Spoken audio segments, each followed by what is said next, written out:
Hello Gems, Leah from Red Emerald Yoga. Today we are here with the Marigold Tarot. So we're going to be doing an unboxing and a review. So I got this deck on Etsy and it came with these two little inserts. This is a 13th press deck. And this is the little holographic sticker that it came with, so that's pretty cool. I've been trying to figure out what I could put that on, but I really don't know where to put that yet. All right, so it comes in this gorgeous box. I'm going to get it out of the shrink wrap so it can stop glaring. Let's see. I need a knife. So this was a special request by Becky, the Tarot Card Whisperer. She wanted me to do a review on this deck, so I went out and found it. I was not aware of this deck, and I'm really glad she brought it into my attention because it's very cool. So they have this edition, and then they also have like just the box with the cards. So I opted to get the deluxe edition. This has a really nice, it's like a buttery feel, and this gold is foil embossed. So it's like a bling bling gold. So that's really nice. Then we got the skull here. So that will fit on your bookshelf. Nice. It's going to take up a bit of room. And then it says on the back, 78 card, gold gilded tarot deck, guidebook, and journal. So let's see. And this is a deck by Amrit Brar. I hope I'm pronouncing that correctly. So it does have this little magnetic clasp here on the side to keep it closed. Ooh, I love it. Just the plain black on the inside. And this is buttery finish too. This is not just like plain paper. That feels really good. All right, let's see.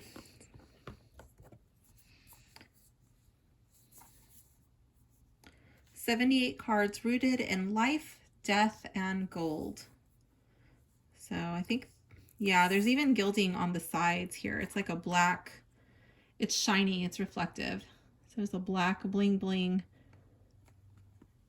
gilding on the edge of the pages. Ooh, it's so beautiful. Oh my goodness. Wow. Okay, so, oh my goodness, this is the guidebook. What? Fancy. Okay, and it's hardback. Oh my gosh, I love hardback books. Oh, it even has a ribbon. Look at that. It's like for people like me, I like to connect with the guidebook before I start doing readings. I just like to see the artist's intentions and find little gems in the book so you can know where you left off. That's really cool. Sometimes you get called away. Life calls, duty calls. So, oh my goodness. So let's check this book out. Goes into the intro, the marigold, gota and gold, teeth and bone. I think those are probably, those might be spreads. I'm not too sure. So let's read this inside right here. "This book is a guide to the symbolism of the Marigold Tarot. It is not a manual on how to use the deck. While much of the artwork was constructed with the Rider-Waite-Smith value system in mind, some of the icons used may be new to individuals who are not familiar with Punjabi and Sikh Punjabi culture. The Punjab region spans between the countries of India and Pakistan, and this deck draws some references from the area that is now known as the Indian state of Punjab. That being said, this deck also utilizes Roman numerals for the majors as seen in the traditional Rider-Waite-Smith deck, instead of Gurmukhi numerals specific to Punjabi, and also employs a number of images and references that are more relevant to the artist's day-to-day life. This is an acknowledgement of the Marigold Tarot existing at a kind of crossroads, the symbology of the deck interwoven and mixed with Rider-Waite-Smith icons, archetypes, and templates. It is recommended that this book be used in conjunction with guides to the traditional Rider-Waite-Smith tarot and tarot reading guides for those who are new to the medium." Very cool. I think I'm really going to love this. So it says marigolds or gainda, I have no idea if I'm pronouncing that correctly, are commonly seen throughout celebrations and auspicious occasions in an individual's life. They are worn as garlands, scattered freely, grown in abundance, and are featured prominently at festivals and weddings. With the advent of photography, it is not uncommon to see marigold garlands hung around photographs of the deceased, or placed upon bodies prior to cremation. It is a flower that finds itself entwined in the journey of life and death for many. The same sentiment, okay, so these are not spreads, it's telling you about the deck. The same sentiment is communicated via the cards. The marigold flower persists on the back of each major and minor arcana card, balanced in the event of a straightforward reading or a reversal. The flower is also displayed in the framing of the cards. In the instances where it is removed in favor of displaying the major arcana card numbers, the leaves of the plant are present.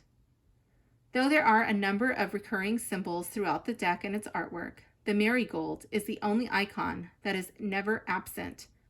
It is the frame of reference from which all possibilities are taken. The borders of the cards are inspired by Gota embroidery, an embellishment found on many types of South Asian clothing and widely applied to hems and sleeves. Gota pati quite literally means a strip of gota, or a length of gota. Traditionally, these embellishments were embroidered with threads made of various metals, gold among them.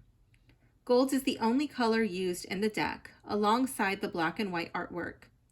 This references the dichotomies present in this metal: holiness versus wealth.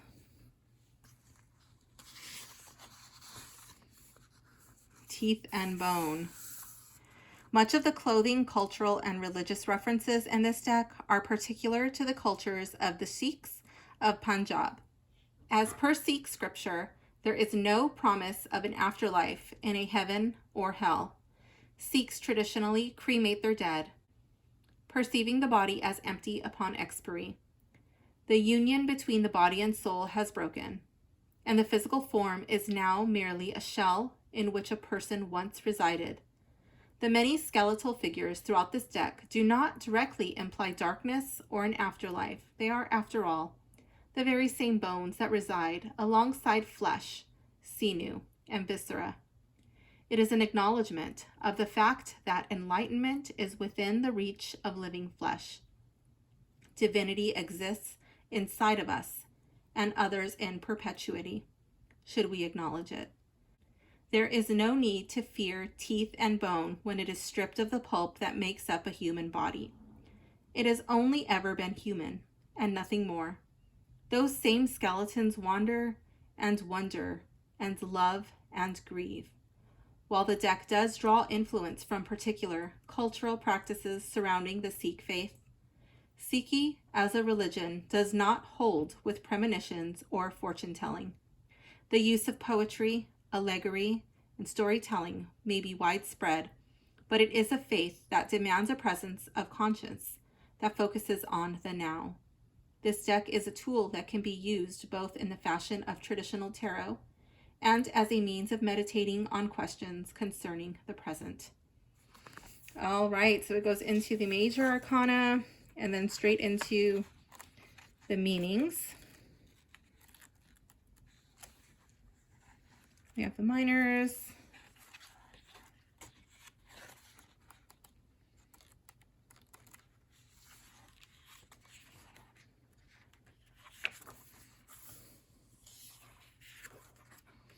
So Death 13 and the Farmer. Okay, so now we have some spreads. The Celestial Siblings.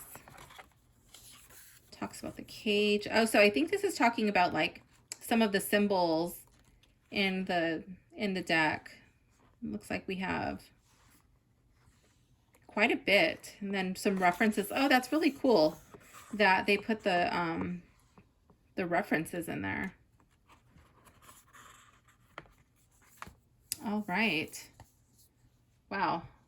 That is one heck of a guidebook. Okay, let's put this over here. I wish this had a ribbon, but let's see. Oh my goodness, that is so gorgeous. Okay, so now I guess this is the journal. Okay, so we have that same beautiful black gilded edge. And then this would be the journal, just like a plain lined journal. You can reflect in there, meditate with your cards, and write down how that went, or you could take notes, keep track of your readings, whatever. That's really cool. And then I like that it doesn't have any writing on it, just the image, so you could use it for whatever purpose you see fit.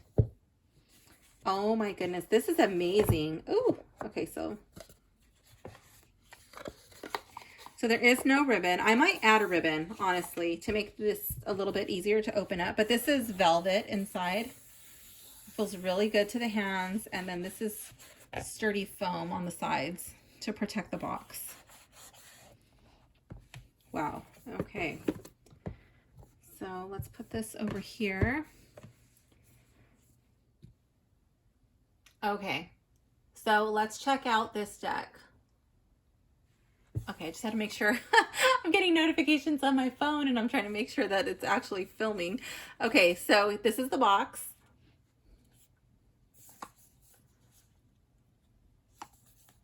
And all of this is foiled.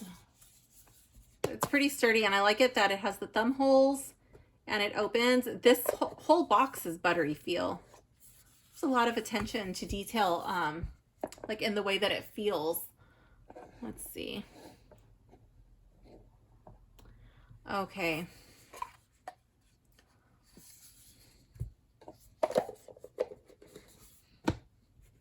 So this has one of those bands that I've been having problems with, but this one is on loose enough that it did not damage the cards in any way. So I do appreciate that. Wow. Okay, so let's check out the cards. These are going to be a textured linen finish, and the gilding on the side is amazing. Ooh, it's picking up some of my tablecloth here. But yeah, absolutely gorgeous. So the packaging, well, we'll get into that. Okay, so let's check out the cutting before I start moving the cards. The cutting feels really good. Doesn't feel like there's any sharp edges, but we'll make sure once we go through the deck. But wow. The cutting is great. At least so far, yeah. All right, let's get into these cards. I'm just gonna be like blurting out things that come to my mind, so you can kind of share that with me if you'd like. And if not, if you'd rather watch it in silence, please feel free to mute the video.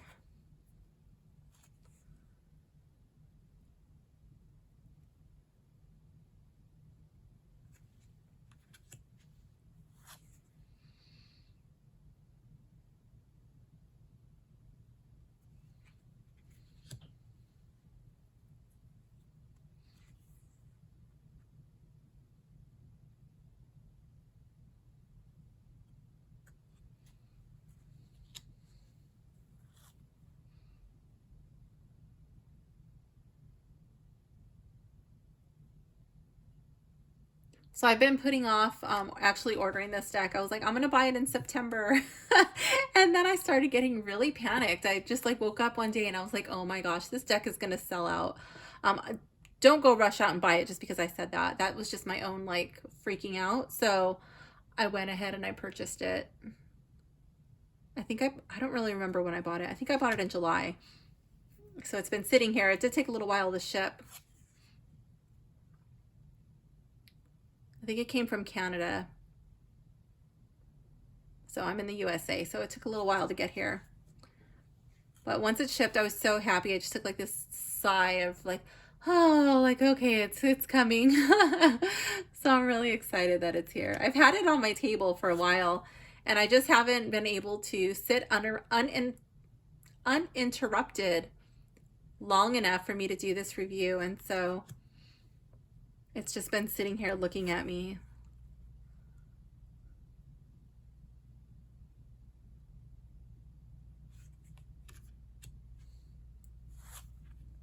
So Becky, the Tarot Card Whisperer, this one is for you. Thank you so much for bringing this deck to my attention. I really like the vibe of this Justice card. And I'm sure there's like a symbol. I'm sure it'll get into it. But I'm really drawn to these flowers.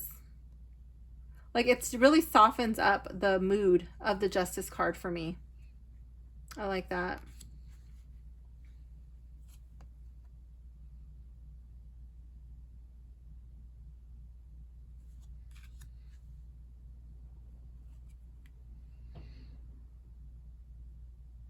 Okay, that's a pretty intense death. Oh my goodness. Wow. Okay. Some of the decks that I've been getting recently, they haven't not been so intense, but that one's pretty forceful.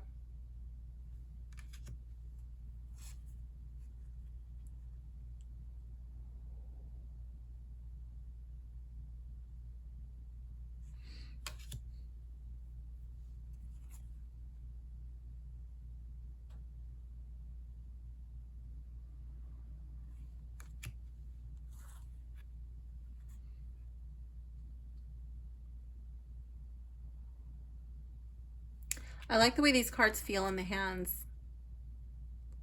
They feel really good. They have no sharp edges. I love that the gilding does not lift up and dig into your fingers at all. It's just really smooth.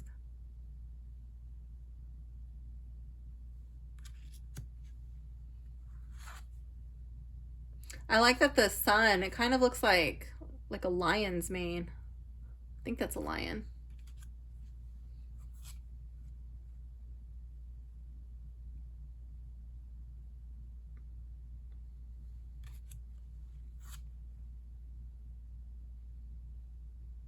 This is going to be really interesting to get into the book and just going deep into it, unlocking all the little secrets of whatever it is that Amrit wanted to share with us. That's cute. I like that the wands are, looks like they're flowers or plants or something. That makes sense because that burns.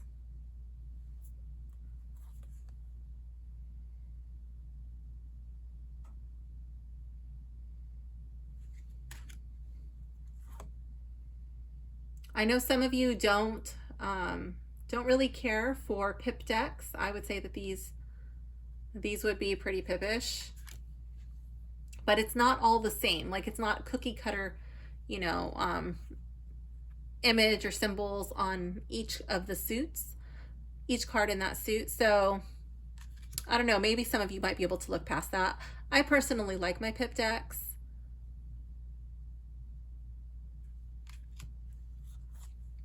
So I enjoy the images on these cards. I think they're really exciting to look at, just how each one is different from the last.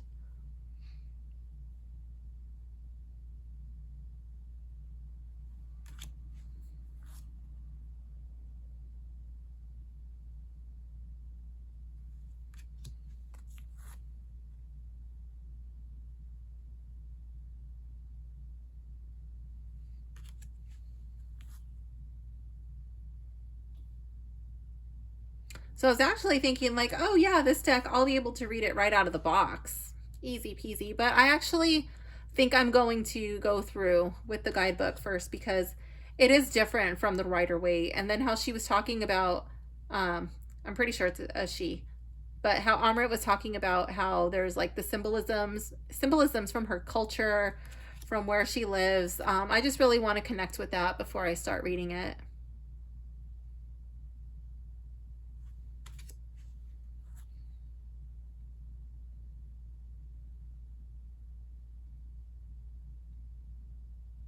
That's going to be interesting. To me, it kind of brings the head into this Ace of Cups suit. Like, whoa, that'll really be interesting in readings for sure.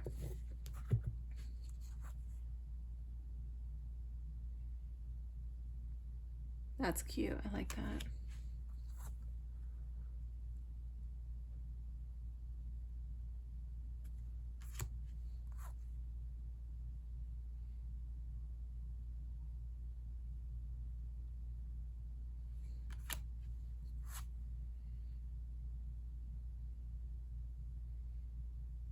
As I was sitting here looking at this deck while I was waiting for the right opportunity to record this, I was wondering, like, are the skulls going to be used like a cup, or would they be in the pentacle suit? So there you have it.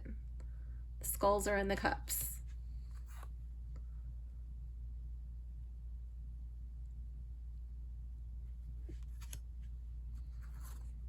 I really like this cup suit. I thought I really liked the wands, which I do, but I'm really digging these all of these little skull heads. I think they're really cool.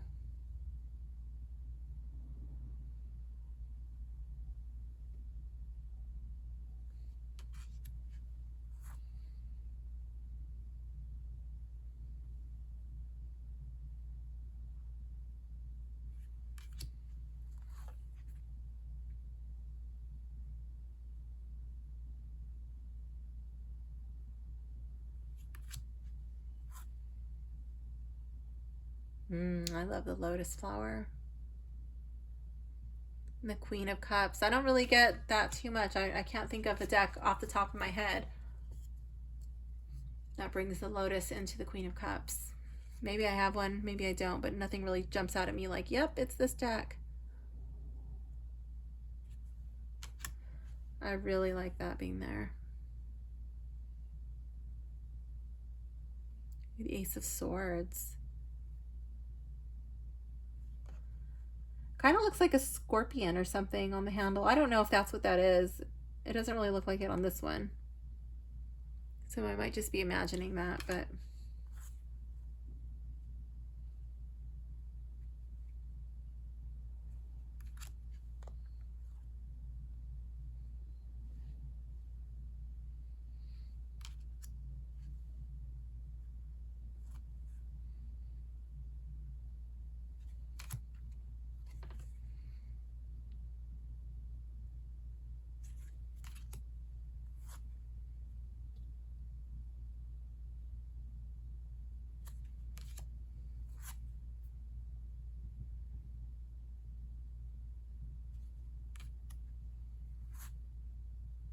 These swords are really pretty too. I think that the cups are still so far my favorite suit. But the swords are interesting.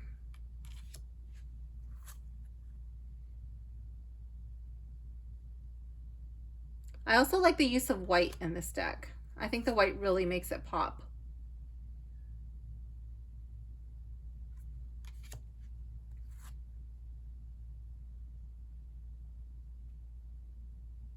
I could definitely say that this is my first deck that really has Seek front and center. I don't think I have any off the top of my head.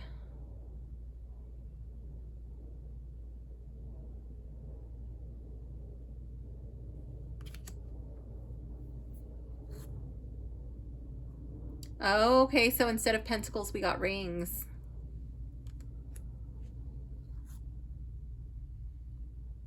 Well, that's cool. Instead of rings, they're bracelets, but it's still in a ring.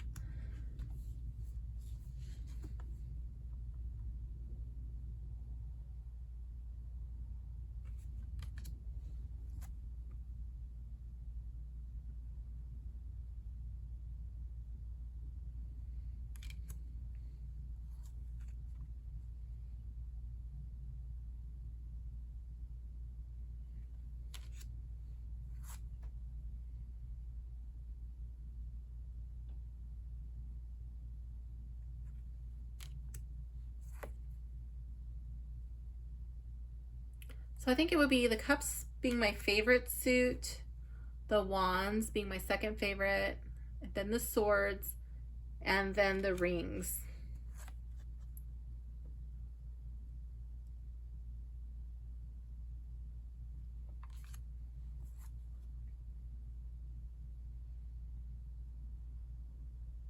I'm not including the major arcana in that. I think the major arcana are really cool.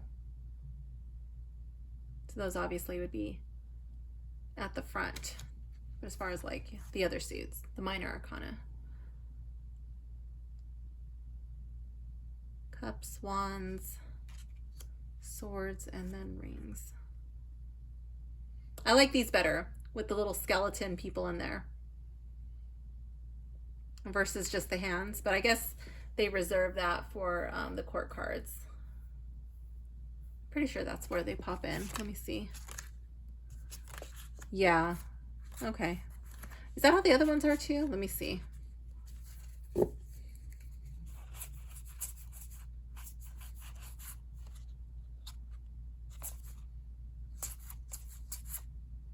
I guess so, but I just like, yeah, I guess that's the way it is. I just like the pictures a little bit better. So yeah, okay. We get the skeleton people. I guess we just have more skeletons because they're using them as the cups. Okay. And then the same thing with the I don't know if they're marigolds or not. No, they're not marigolds, or something else. Okay. Yeah. All right. So I don't dislike the cups. I don't dislike the rings. I just really like the other ones better. Okay. So let's go through my little checklist. So we have the packaging, love it. The box, beauty and durability. Yeah, it doesn't get much better than that. It's really durable looking. I'm sure it's gonna hold up for a really long time. It's even buttery finish. Oh my gosh, gorgeous. And I'll definitely keep it in the box. The ease of opening, it was really easy to open. Cutting of the cards, I love it. I wouldn't say that they're like squarish round. They're just, it's like a small round die. I don't know if that's picking up on camera or not. Let me see. It's like yeah, it's really not picking up. But the die is really small. So instead of like a big round corner, it's just like a little round corner, which is fine. So the cutting is amazing. The cutting feels great. I like it. So cutting, great. The back, beautiful. It's definitely reversible. You can't tell which side is up or down.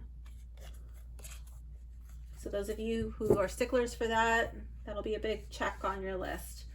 The cohesive theme, yes, I think there is a cohesive theme going with this like skeleton, skulls,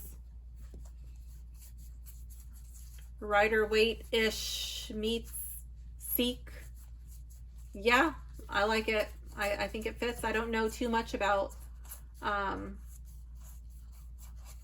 the Sikh part of her imagery, which I intend to learn about, but does it all fit and flow? Yeah, I think it does. Definitely. Versus the Rider-Waite. It's Rider-Waite-ish. It's also Pippish. Is it for beginners? I don't think so. I think it would be more for like intermediate to an advanced reader. The card stock feels really good. It's very flexible. I'll come back to the shuffling. The coating, it's like, it's linen, but it's like got a slight gloss. It's got a gloss. It does have a gloss, but I can't get it to completely glare out. So that's nice. I really like the guidebook. I think the size is really wonderful. I almost just bought the deck. Since this was not a deck that I had on my own wish list, and then my husband was like, no, like, why don't you just get the deluxe one? You know, you want it. And I was like, okay, you're right. So I got the deluxe one, and I'm really happy that I did. So this box is going to take up a lot of room on my bookshelf, but that's okay. That's okay. So be advised of that. It's big. If you get this, I don't know what it's called, deluxe, whatever. I'll put it in the description. I like the color. I like it very simple. Just the 3 colors, it really draws you in, and it's not distracting in any way. The text readability on the cards, I think that's very easy to read. Let's go to the guidebook. Oh my gosh, I love the way this book feels. Okay, let's check it out. Yeah, it's a lot bigger than most, and I think it's pretty easy to read. The descriptions, we have much like more writing, and not too much. It's not like a very in-depth, but it gives you enough to be able to read with it. And then you know, you bring what you know about the Rider-Waite and your own interpretations into that. And then it's a lot less for the minor arcana, but that's okay. The organization of the suits, I like it. I like that they keep all of the suit together and they don't break it up by like all the kings together or the queens, like that. Let me find my favorite card, and then we'll do a sample reading from the book, and that's when we'll get into the shuffling. Let's see.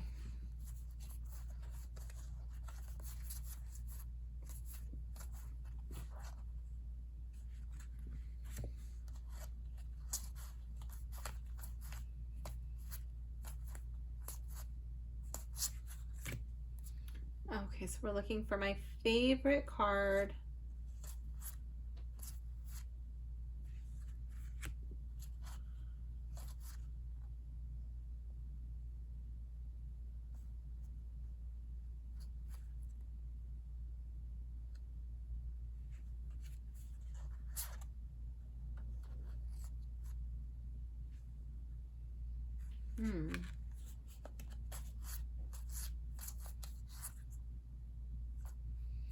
I'm surprised that some of these like really pippy ones are coming in to be like contenders, but let's see. I really like these, but these are not going to be my favorite. But yeah, I do like that.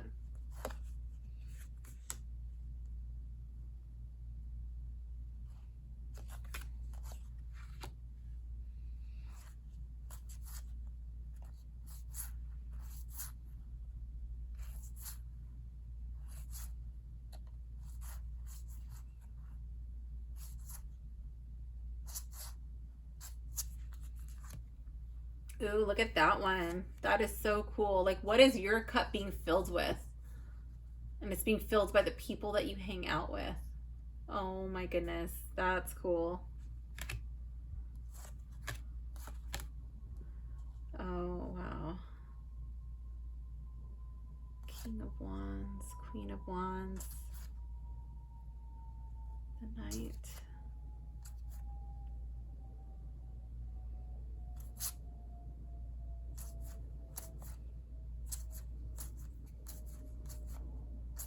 Some of these are really gorgeous, but I don't think they're going to make it into my final.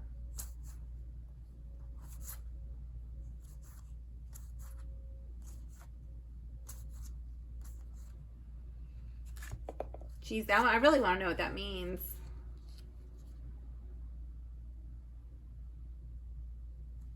I'm going to put that in there.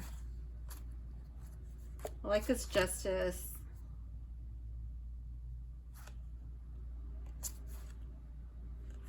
I like that Strength.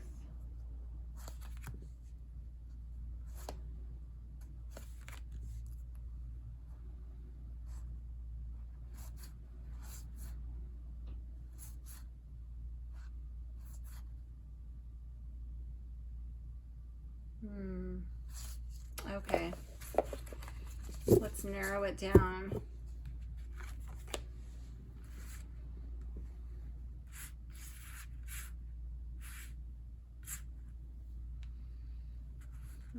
I want to know what that is, but I really like this Two of Cups more than that.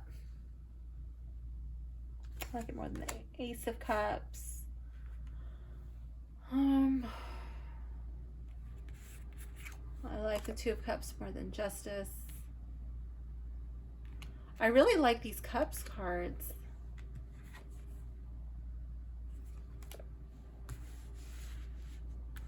Dude, that feels good when they rub against each other. That feels really good.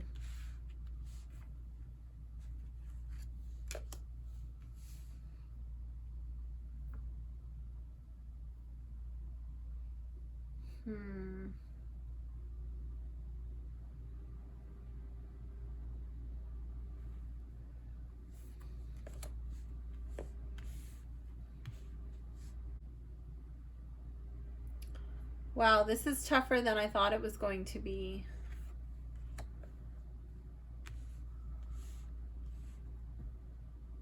Look at, she knows. She's like, this is a badass card.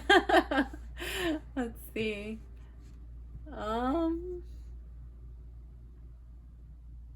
So for aesthetic, like the way that it looks, I like this one. But like on what it potentially means, I kind of like this one. That's what I'm stuck on right now.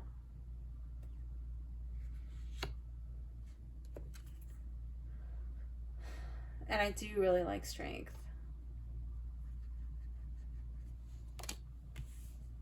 We're going to take strength out because I'm so drawn into these two. Let's go with the Queen. Let's check out the Queen. Let's see what it says for Queen of Cups.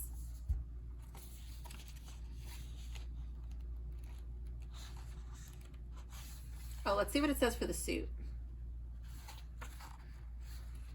Okay. So for the suit, it says, the suit of cups is traditionally associated with the element of water.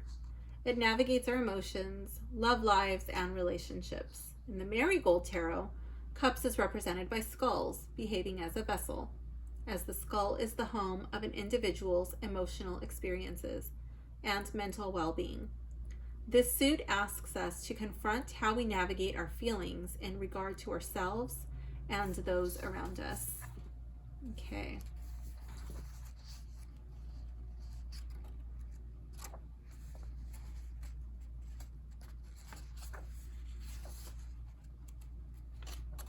I love that even the pages are black. So it gives us a couple of symbols. Oh, just one symbol, the lotus flower. Well, I guess I don't need to hold the card because it has the photo there. The Queen of Cups represents unconditional love, compassion, empathy, and patience. The Queen blooms as the lotus flower does. Much like the flower rooted in the mud, she emerges from hardship, filth, and ruin, and is incredibly beautiful, deeply thoughtful, and willing to consider the circumstances of others. Reversed, this card can imply dishonor, mistrust, being too preoccupied with the problems of others to address one's own issues, and a disconnect from one's emotions. Oh my gosh, I was literally just talking to one of my friends right before I started filming about that, and it would have been in the reverse. Wow. So if you're watching, this card's for you. Take heed. Okay, let's see. Wow, let's get into the shuffling.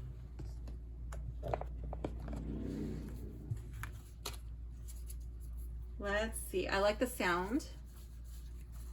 It doesn't do it so much like this, but like when it's kind of brushing, it sounds nice. It wants to sound nice. It doesn't sound as nice as the deck that I just reviewed, the 5-cent tarot. I think it's going to be really tough to top that sound. And that sound is just like to die for. This one is not far behind, but it doesn't sound like that. But let's check it out. You be the judge for yourself. It still sounds good. It doesn't sound like the 5-cent tarot. Okay. That's all right. This one is gorgeous. Beautiful in its own right. It shuffles really well. I should have showed you on the first shuffle, but I didn't. I was like too busy listening to the sound. But it shuffles really good right out of the box. Feels good in the hands. It doesn't really dig in.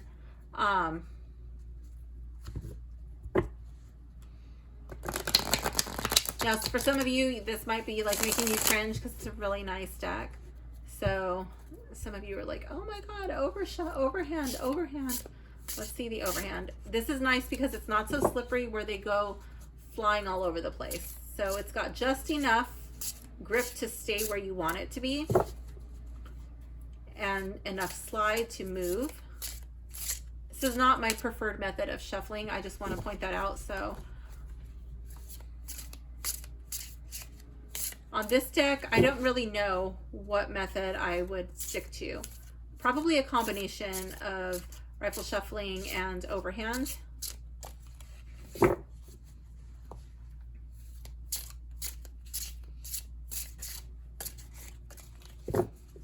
And this does want to grab, well, I don't know if it still does. Yeah, it kind of wants to grab my velvet cloth. So I might use like a polyester cloth when I use this deck. I have a black one that I usually use when I'm shooting in my living room. So I might do that. I think that like it, for some reason, it just really wants to grab, let me see if it shows. Let me see if this will come up on camera. Let me see. I'm trying to weave my leg through this tripod. Let me see.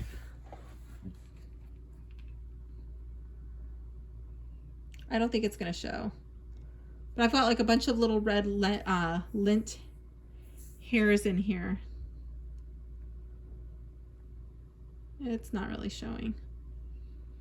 No, but it's picking up like the little fuzz from my velvet cloth. So yeah, I think it might be a better option to use like a, I don't know, what is that stuff called? Like a lace tablecloth, a silk, maybe like a silk tarot spread, or polyester, something of that nature, where it's not going to really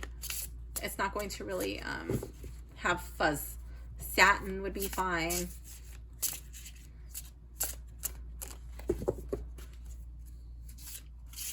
All right, so these are not well shuffled, but let's do a sample reading from the book. Let's see.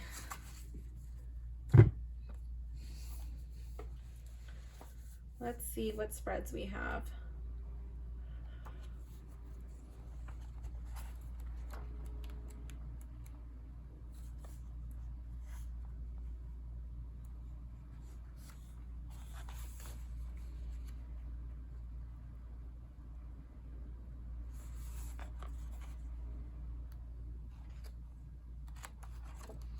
Yeah, so this is talking about the symbolism. I thought those were spreads earlier, but it's not. Okay, so do they have spreads? Don't think they do, which is fine.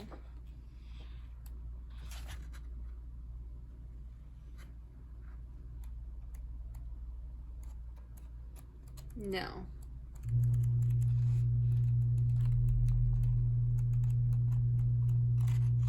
All right, let's just do a 2-card spread.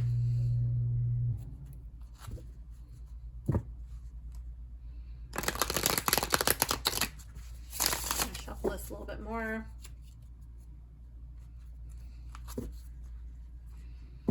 This will be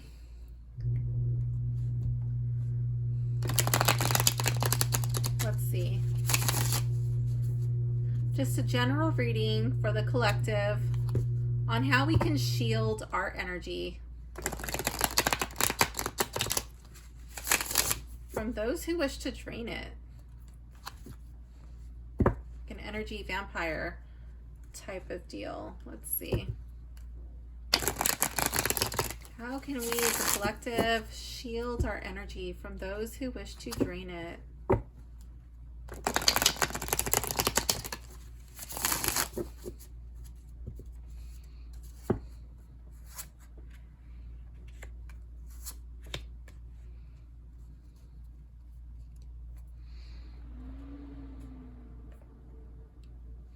Okay, so we have strength and 10 of rings in the reverse.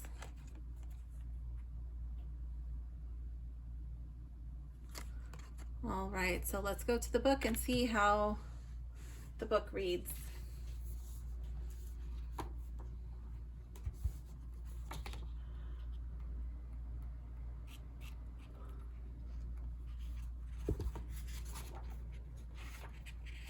Okay. So for strength, it says the key symbols are the golden skull and the rose bushes.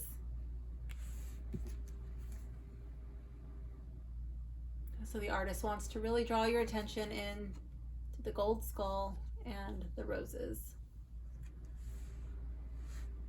So it says strength emphasizes mental fortitude over physical strength. We must inspect our weaknesses, confront that which terrifies us, and continue to grow tenderly and with compassion. It asks us to put a name to the existential despair and difficult circumstances that lurk at the periphery of our consciousness. Standing in rose bushes, the figure of strength gazes at a golden skull, the individual coming to terms with their own shortcomings, mortality, and reality. This card is associated with self-control, self-inspection, and finding the power to navigate adversity with grace. Reversed, this card can imply weakness, breaking down, losing control, or having difficulty problem solving. Ours is in the upright. I'm just reading it all so that way you can see if you like the way the books reads or not. Let's see. 10 of Rings goes on to say,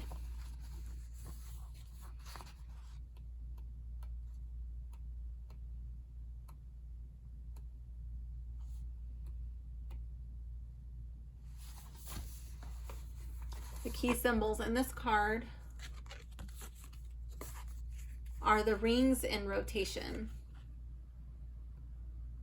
So this card symbolizes juggling family affairs and financial matters, as well as a desire for tradition and affluence, which can refer to both spiritual or material affluence. The many gold rings rotate in bright abundance. Reversed, which this card is, this card can imply loss, theft, uncompromising values, and an obsession with socially acceptable roles and routines. Okay, so our question was, how can we protect ourselves from people who want to energetically drain us? I think this card is calling on us to, let me go back to strength, to really see things, I haven't found it yet, see things how they are, come to terms. I think it's like, we want things to be a certain way. We want people to behave and act in a certain way, but deep down we know when things are not right. And we have to really do an internal gut check. Like, where are we not having the strength to look at this situation and just call it for what it is? Like, why are we having such a hard time with that? Why are we having such a difficult time setting up emotional boundaries or physical boundaries in our lives? What part of our own shortcomings are we making up for? And then here with this card, yeah, that could totally be an obsession with socially acceptable roles. Like, we're supposed to help people, we're supposed to make ourselves available. We're supposed to do this. We're supposed to do that. And at times people can take advantage of that. That could be literally like family affairs, like family members taking advantage of you. That could be people taking advantage of you financially. It could even be people taking advantage of you, of just your time, of your energy, like asking for help and then never putting your advice into action. But this person keeps continually coming to you and draining your energy. And then finally you're just like, why do they keep coming? Like, I keep giving them solutions and then they don't do anything. Like, why are they still coming to me? And I think that, you have to have the strength to say, look, I really don't want to have this conversation with you anymore. I think it's figuring out, like, where you're going to draw your line in the sand. Like, for how long are you going to keep putting yourself in the middle of the rose bushes, in the middle of this uncomfortable situation, when it's just a cycle?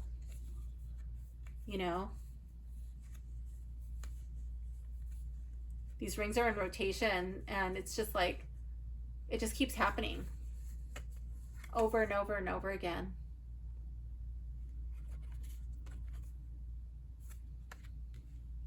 So yeah, I think that's like coming to terms when a situation is just not good for you, and it's like, you know what, that's it. I'm not going to put myself in this situation anymore. That part of